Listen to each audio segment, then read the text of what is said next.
Hi there, my name is Caitlin Knowles, and today I'm presenting to you Bark and Brew, a dog-friendly coffee shop and brewery that focuses on the benefits of third place theory and human-animal interaction.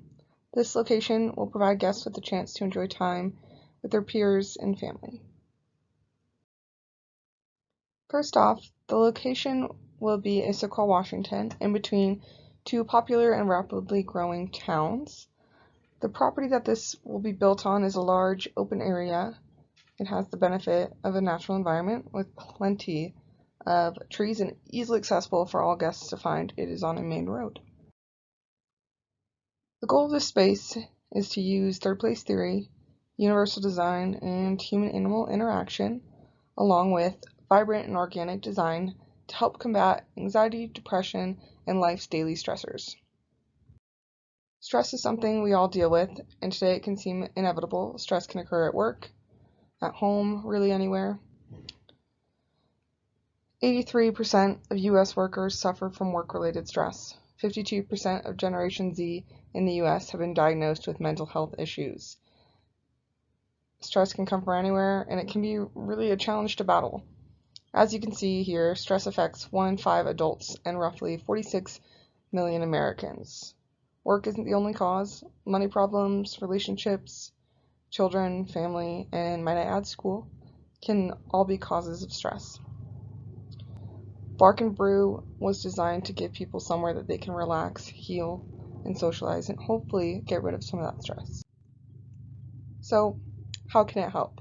Well, playing with animals is proven to elevate serotonin and dopamine hormones, which encourage relaxation. Animals are a large contributing factor because they encourage exercise, provide companionship, help you meet new people, and reduce anxiety. By allowing guests to bring their pets to sit outside and enjoy time with their friends, grab a drink, whatever they need to do, it opens the opportunity to add that extra stress relief factor. As I mentioned before, one of the factors considered when designing the space was universal design. Universal design is the design of buildings, products, or environments to make them accessible to all, regardless of age, disability, or other factors. In the past, design seems to always only consider ADA, and that's just limited to just the rules that they are. When designing this, I chose to go further than that, further than what the requirements are, and make the space as open as possible so no one has to struggle. Secondly is third place theory. In community building, the third place is a social surrounding separate from the two usual social environments of home and the workplace. So it's work, home, and then third place.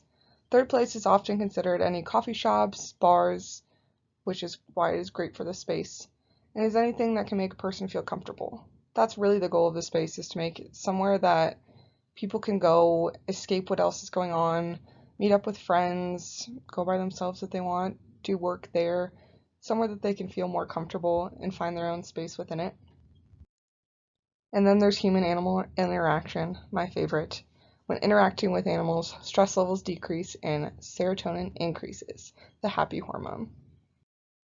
I'm going to walk you through my floor plan to give you the best idea of how I came to do everything. As you can see, this is the entrance to the first floor. It walks up to just a nice open area, and then there's a vestibule, a full glass vestibule with a nice sitting area for anyone who wants to sit and wait for someone to show up, or anything of the sort. While it is a seat yourself location, I decided to put a reception desk because I think if someone has any questions, it's easier to have someone right there waiting to answer them rather than having to go search for someone, and that adds to the idea of making someone feel comfortable. As you can see here, this is the entrance. All guests are greeted by natural materials, a well-lit Bark and Brew sign so no one is confused as to where they are. And all these natural materials are proven to help with anxiety and stress. Natural materials versus harsh, bright colors can really make a whole difference. Next is the coat check and donation area. The donation area gives guests the opportunity to donate used leashes, collars, or to donate food to the local animal shelters in exchange for discounts to the bar, on food, really on anything. This just really encourages something beneficial for the space. Here is the secluded dining area. This dining area is just a quieter opportunity for someone to sit at. There are four people tables, and this is probably the best place to sit down and have like a real meal versus the bar where it's more social. Next is one of these Instagrammable areas. Since social media is such a big thing, to help this bar become more relevant in the community, I decided to add some photo op areas that people can use and really enjoy the space more. As you can see here, this one says home is where the dog is. It's on a comfortable couch with a whole green wall. This just gives every guest a chance to really enjoy the space and have fun with it. Next is the gift shop. Again, growing in the community takes time and effort, so providing t-shirts, mugs, really anything of the sort for Bark and Brew is just one of the ways to do that. The office space and workplace lounge was something I felt that was really necessary.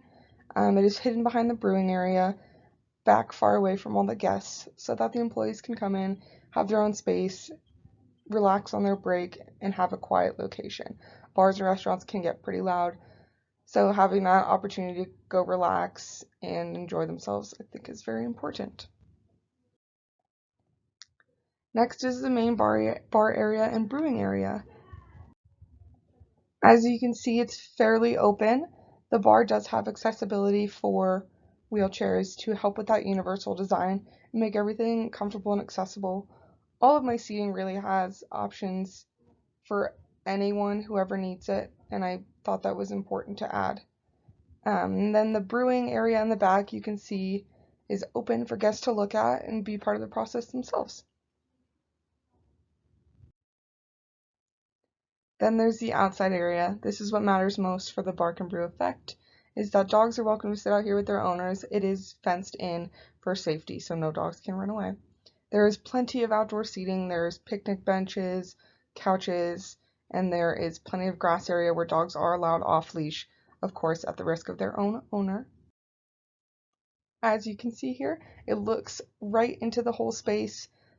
This back wall is all glass to allow everyone to have as much natural light for healing in that beneficial space that I've mentioned in the past. Then you head up to level 2. You go right up here from the staircase from below. And then there's the casual seating area.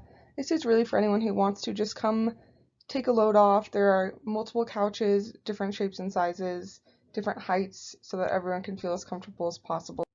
As you can see, here's a good example, and another photo wall which says it's a good day to have a good day.